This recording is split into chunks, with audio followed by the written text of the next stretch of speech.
Құрметті көрермендер, біз сіздермен бүгінгі әңгіме хабарында жүздесіп отырмыз. Студиямыздың қонағы таныс болыңыздар. Халықаралық бағдарламалар орталығының президенті Нығымет Ғани Сақтағанұлы. Студиямызға қош келдіңіз. Мінекей, сонау 20 жылдық тарихы бар болашақ бағдарламасын баршамызға белгілі, барлығымыз білеміз. Ендеше керек кішкене ғана өткенге шегін жасап, соның алайықшы қанша стипендия атанды осы 20 жылдың ішінде, қанша студентіміз шетелге барып білім алды. Соған тоқталып өтсек. Рахмет сұрағыңызға.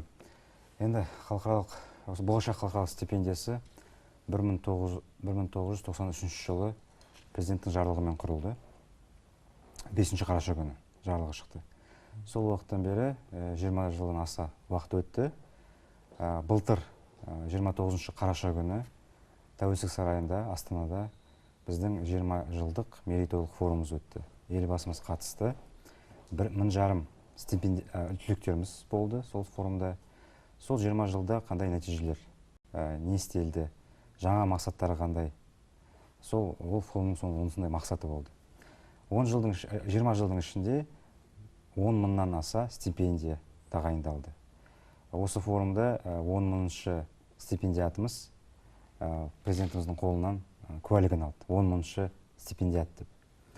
Енді тарихқа жолсақ, 93 жыл құрылды, 94 жылдан бастап жас азаматтарымыз жіберіле бастады. Жыл сайын 50-60 адамдай.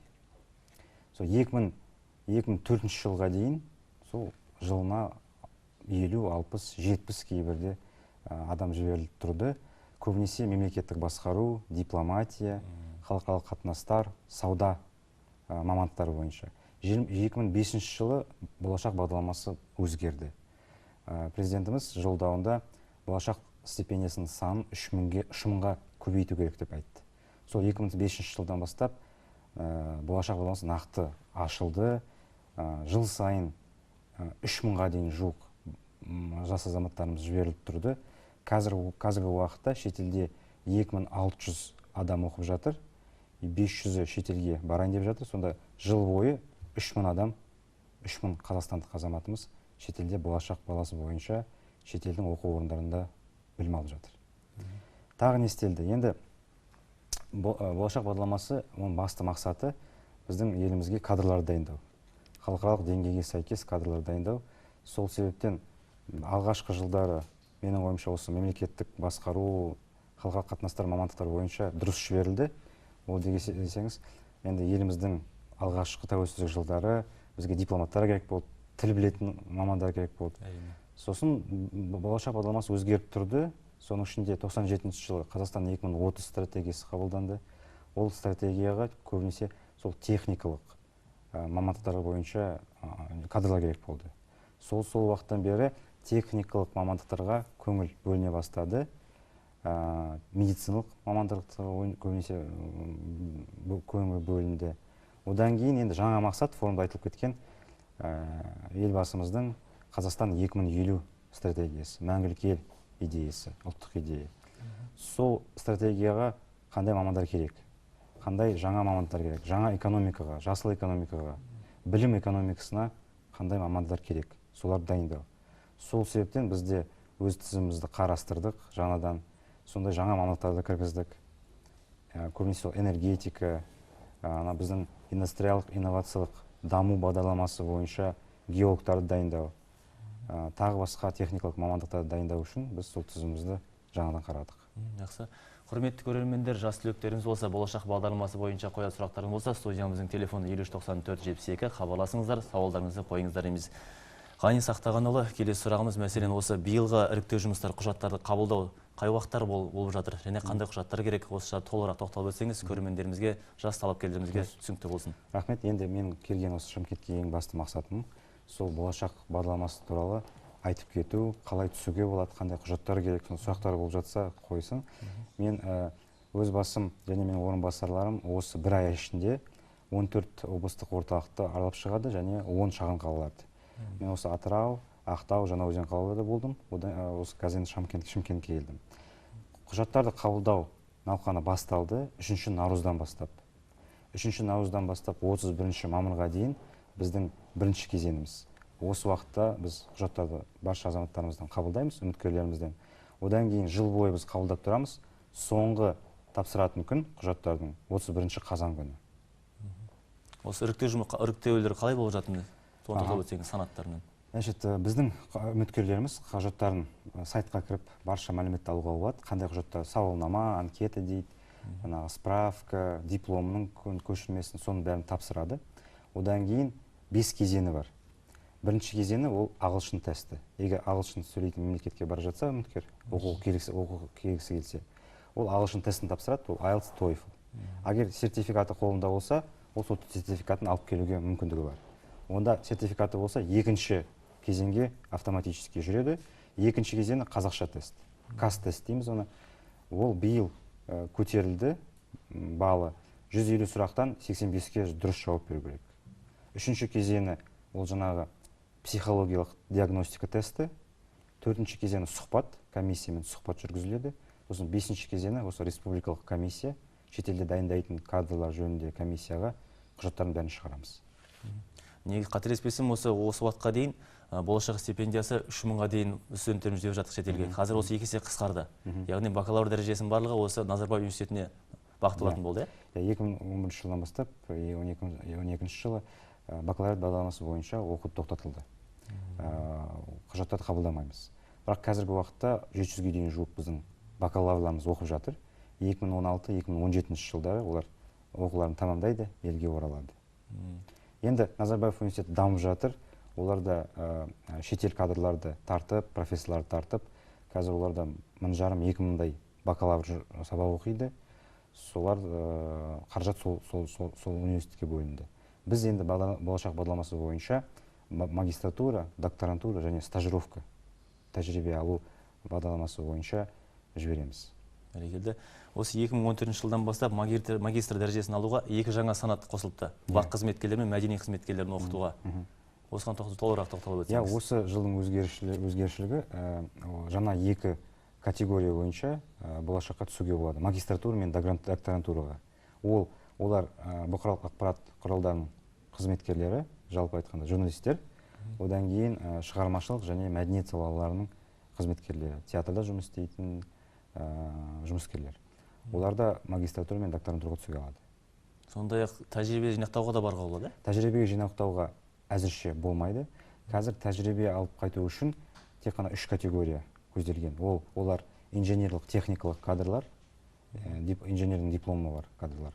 Сосын екінші категория медиктер, емханаларда, ауылда болсын, өңірлерде болсын, сол емханалардың қызметкерлері, емханалардың.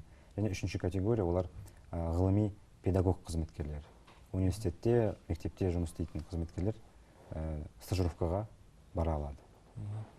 Сондай осы болашақ бағдарламасын оқитын студенттерге, түлектерге әсіресе осы қазақ тілін, мемлекеттік тілді білу мәртебесіне, білуіне қарай қаншалықты үлкен талап қойылып жатыр. Өйткені мен қателеспесем, бірнеше электронды басылымын оқып қалдым да, осындай түлектер Қазақстанға келмей жатып, мемлекеттік қызметте қазақ тілінің, мемлекеттік тілдің қою талабы шамал қаттырақ болмаса екен, қатаң болып кетті деген секілді шағымдар айтқан екен.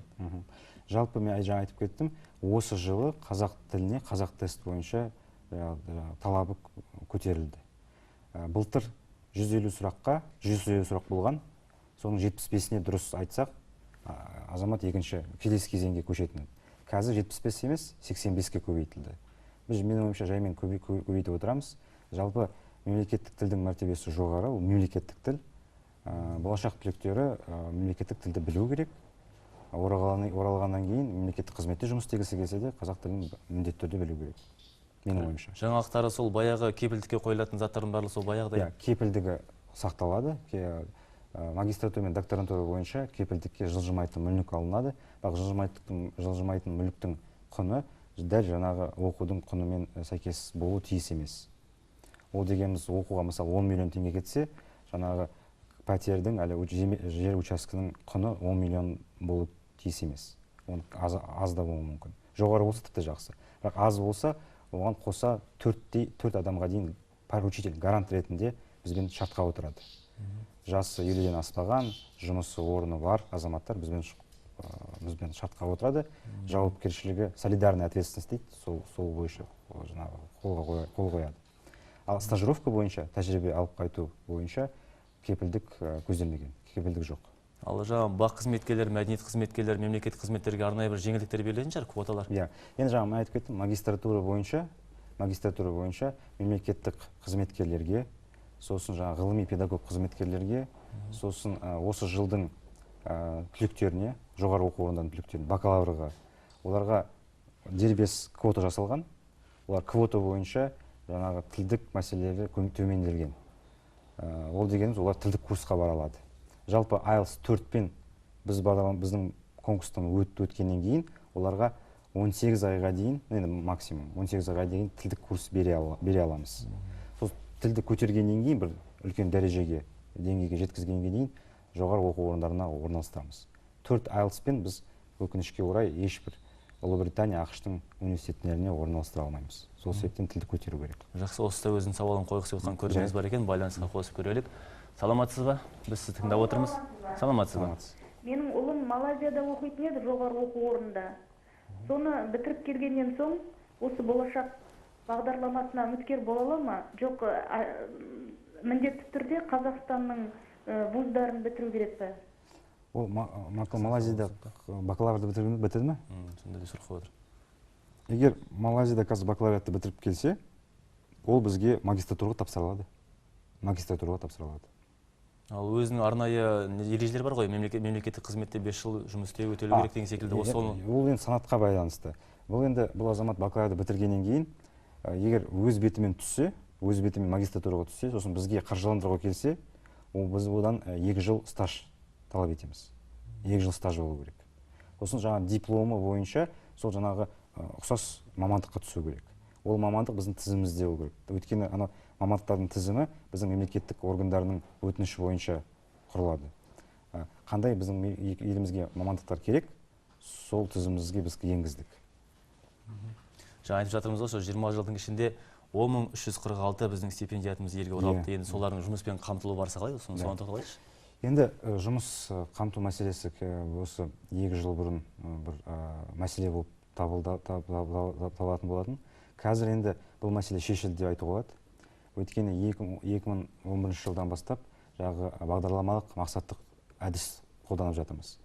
Ол дегеніміз жаңағы мемлекеттік қызметші, педагог, медик болсын, жаңағы жоғары оқу орнының түлегі, олар бізге келгенде өздерінің жұмыс берушіден өтініш алып келу керек, заявка алып келу керек.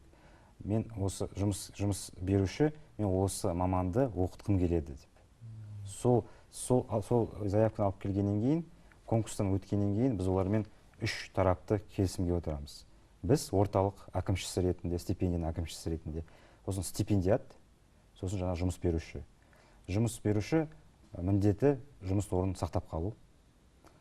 Стипендиаттың міндеті оралғаннан кейін сол жұмыс берушіде магистратура бойынша магистратурадан кейін 5 жыл жұмыс істеу керек.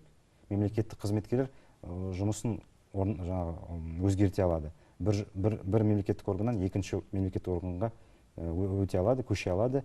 Жалпы мемлекеттік қызметте 5 жыл жұмыс істеу керек. Педагогтар бара жатқан жоғары оқу орнына қайтып келу керек. Және түлектерде сол жоғары оқу орнын бітірген түлектері сол жоғары оқу орнына қайтып барып, жұмыс орны бәрі сақталу керек. Егер сақталмаса, бұл шарттың бұзылуы. Біз сотқа да бара аламыз. Ол кезде жұмысшының құқығын орталық қорғайды ғой? Орталық қорғайды, біз қорғаймыз. Жақсы, түсінікті. Ендеше шалғайда, ауыл аймақта тұратын біздің жастарымызға осы құжат тапсыратын болса, электронды түрде де құжат тапсыруға қарастырылған ғой?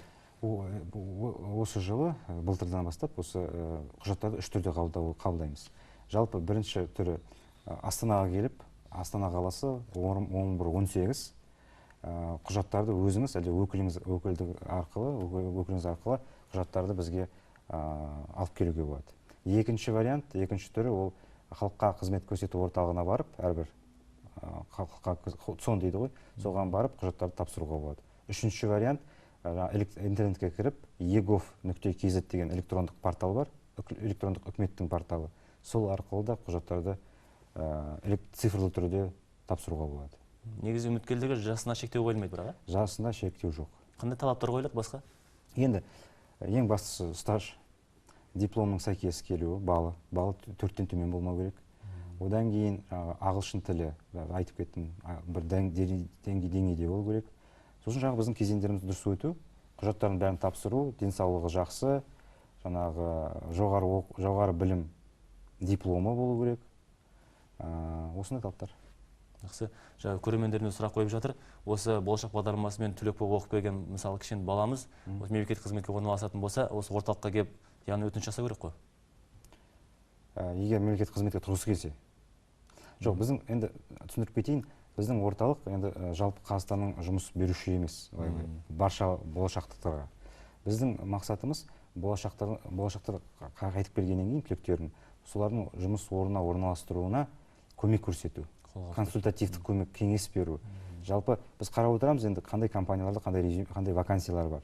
Сол мәліметті беру, сосын стипендиаттың резюмесін алып, менің қолдау хатымен біз жібереміз. Осы болашақтың резюмесін қараңызшы, жұмыс болса, вакансия болса, жұмысқа алыңызшы деп сондай сұраныс жібереміз.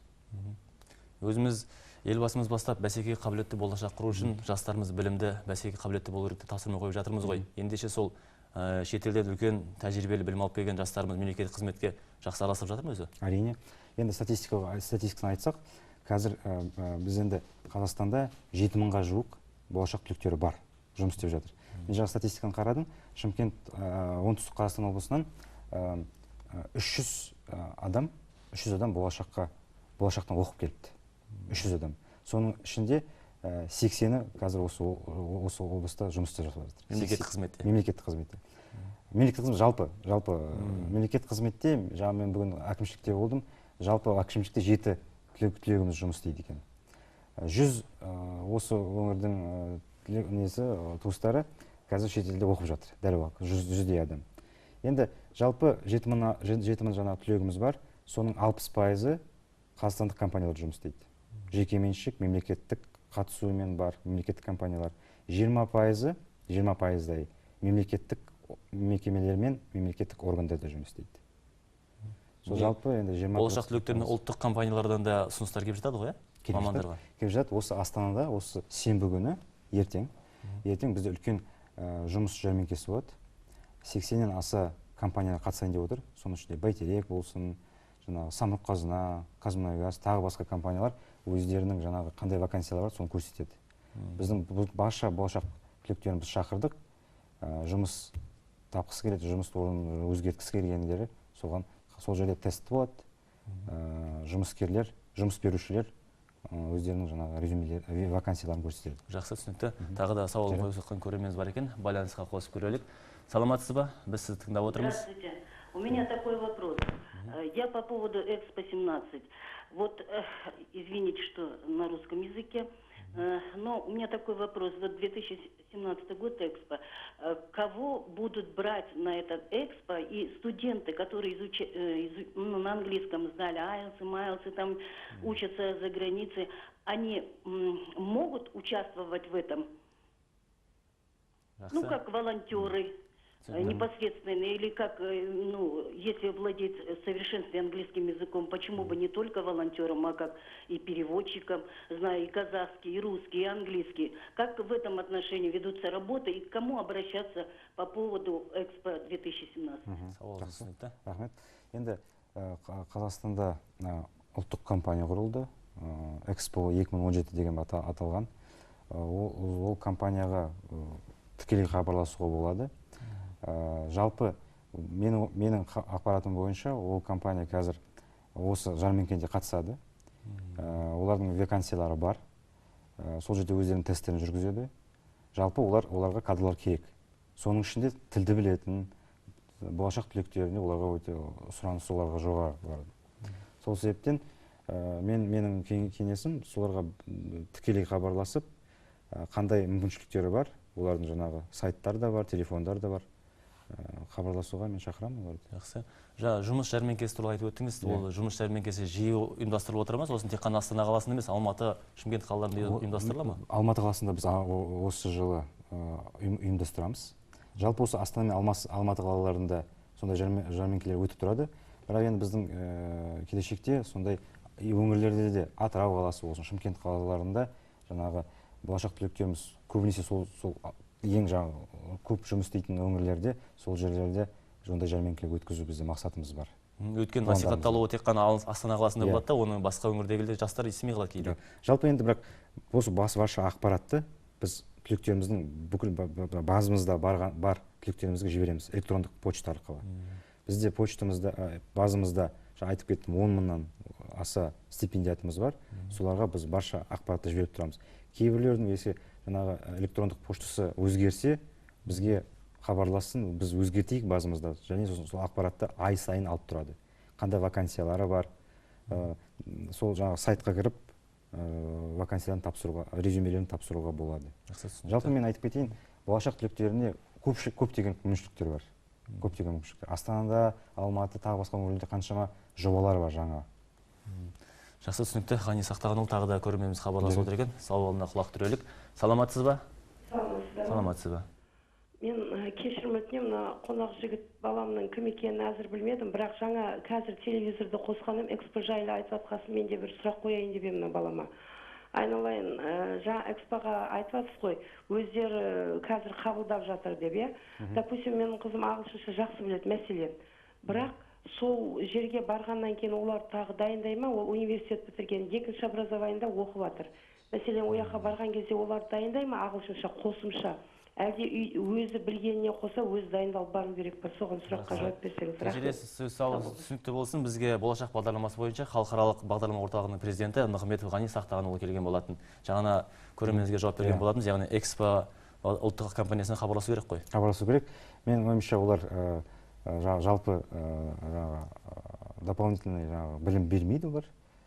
Жалпы дайын кадрлар керек, оларға ағылшын тілін білетін, өздерінің квалификационный талаптарына сәйкес келетін азаматтарды олар қабылдайды. Бірақ олар жалпы бір дополнительный бір білім береді ма, курстарын ол туралы мен білмеймін. Ғани Сақтағанұлы, келесі сұрақ үлкен мәселелері сұрақ. Бұл болашақта бағдарламасы бойынша оқып жатқан біздің жерлестеріміздің өзге мемлекетте мәртебесінің және құқығының сақталуы. Бірнеше рет бұзылды, мемлекеттік деңгейге көтерілді. Осылар жалпы құқықтарын сақталу бойынша сонда елшіліктер қолға алып отырамыз, соны қадағалап. Енді біз елшіліктерімізбен, Қазақстан Республикасының елшіліктерімен қатты жұмыс жасаймыз. Мен осы біздің орталығымыздың 5 өкілі бар. Біреуі ақш-та, біреуі Лондонда, үшіншісі Германияда, сосын Ресейде және Шанхайда, Қытайда. 5 өкілдігіміз бар. Біздің өкілдігіміздің басты мақсаты біздің стипендиаттармен жұмыс істеп тұру. Міндетті түрде байланыста болу. Олардың бір мәселелері болса, ауырып қалса, шұғыл түрде бір мәселелері болып қалса, соларға көмек жасау. Енді өкілдігінің саны аз, стипендиаттарымыз көп. Бірақ енді қолдан келгеннен жасап жатыр. Мысалы, осы арада, жуық арада ақш-та біздің стипендиямыз ауырып қалып, біз шұғыл түрде жаңағы оны елге жібердік, билет жағынан көмектесіп, бәрін жасадық. Сосын біздің көп өкілдігіміз елшіліктің ішінде отырады. Сол себептен тығыз елшілікпен жұмыс жасайды. Жақсы, сондай-ақ мәдени орталықтарда жұмыс жасайды? Бас қосып сол кезде өзге елдерге? Енді біздің өкілдігіміздің енді тағы бір мақсаты, жаңағы біздің стипендиаттарымыздың, студенттеріміздің қауымдастығын жасау, сол наурыз мерекелерін жасау. Ұлттық дәстүрді шетелде көрсету, көрсету, жаңағы Касс Society дейіп жағы бар. Осы біздің Қытайда үлкен бір ассоциация бар студенттеріміздің. Сол студент ассоциациясының біздің жаңағы жетекшісі біздің Қазақстан Республикасының азаматы, болашақ стипендиаты. ақш-та да сондай қауымдастықтар бар. Енді қауымдастықтардың рөлі өте жоғары. Енді бұл қазақтардың бәрін стипендиаттан бірігіп отырып, солар арқылы бір ақпарат жібереміз, бір-біріне көмектесу мәселесі. Соған орай өзге елде, туған елде, туған тамақ сағынып жүреді. Кейбірде International базар деген бар болады күндері. Сол күндерлерде өзінің дәстүрлерін көрсету, тағамдарымызды көрсету. Енді шетелде сондай нелер бар, ивенттер, соған қатысады студенттер. Бәрекелді. Ғани Сақтағанұлы, студиямызға келіп сұхбатты бергеніңізге көптен көп алғысымызды білдіреміз. Ендеше барша түлектерге деген айтар соңғы сөзіңіз болса, хабарландыруыңыз болса, қысқаша нақты айтып өтсеңіз. Рахмет. Енді мен барша жас азаматтарды, Қазақстан азаматтарымызды болашақ стипендиясына түсуге шақырамын. Құжаттарды қабылдау кезеңі басталды. 3 наурыздан бастап 31 қазанға дейін құжаттарды тапсыра аласыз. Жаңа айтып кеттім, электрондық портал арқылы, әлде ЦОН арқылы, әлде бізге келіп құжаттарыңызды тапсыра аласыз. Көптеген мүмкіншіліктер жасалған, бар. Шақырамын, ешқашан қорықпай, өз күшіңізге сеніп, осындай болашақ стипендиясының иегері атануға шақырамын. Жақсы, жоғары деңгейде, шетел мемлекетінде, ең мықты университеттерінде білім алып келгісі келетін азаматтар шақырамын. Бәрекелді, Ғани Сақтағанұлы, студияның сұрақтарына және көрермендердің сұрақтарына жауап беруіңізге көптен көп алғысымызды білдіреміз. Жұмыстарыңызға тек қана сәттілік тілейміз. Рахмет. Құрметті көрермендер, ешеде бүгінгі әңгіме хабары болатын. Еліміз аман, жұртымыз тыныш болсын. Сау болыңыздар.